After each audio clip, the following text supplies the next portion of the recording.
আসসালামু আলাইকুম প্রিয় ভিউয়ার্স, সবাইকে স্বাগতম নতুন আরও একটি ভিডিওতে। বেসরকারি চাকরিজীবীদের নিয়ে লেখালেখি করতে গিয়ে মাঝে মধ্যে সরকারি কর্মচারীদেরও থেকেও আমাকে অনুরোধ করা হয় তাদের সমস্যা নিয়ে লিখতে। তাদের বহুদিনের দাবি নতুন পে স্কেল। বর্তমান সময়ে আসলে সৎ কর্মচারীদের জন্য চলতে পারাটাই কঠিন। এখন 2015 সালের সর্বশেষ পে স্কেলের সময়েই কিন্তু বলা হয়েছিল ভবিষ্যতে আর কোনো পে স্কেল দরকার হবে না।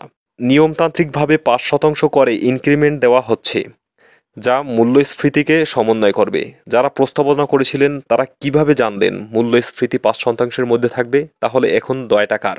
সরকারি কর্মচারীরা বলতে চাইছেন জিনিসপত্রের অত্যাধিক দাম, তাই কি?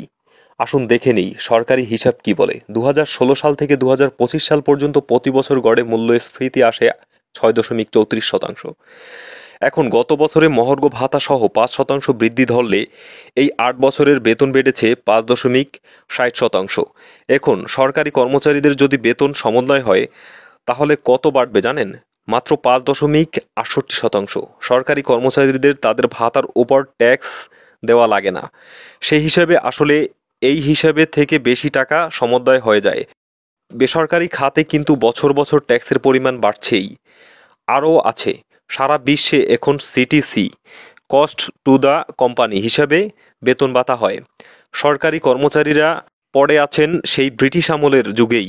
এক্ষেত্রে আধুনিকতা আনার দায়িত্ব কি সরকারি কর্মকর্তা কর্মচারীদের ছিল না?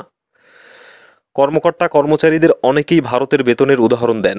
তাদের উদ্দেশ্যে বলি, সেখানে বেতন হয় এই সিটিসির ওপর, বেসিক বেতন ধরে নয়।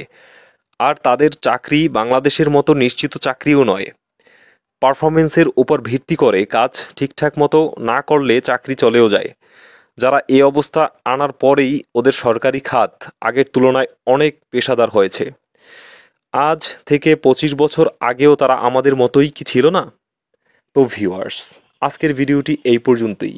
আমাদের ভিডিওটি ভালো লাগলে অবশ্যই একটি লাইক এবং পরবর্তী সকল আপডেট সবার প্রথমে পেতে চাইলে চ্যানেলটি সাবস্ক্রাইব করে আমাদের সাথেই থাকবেন। ধন্যবাদ।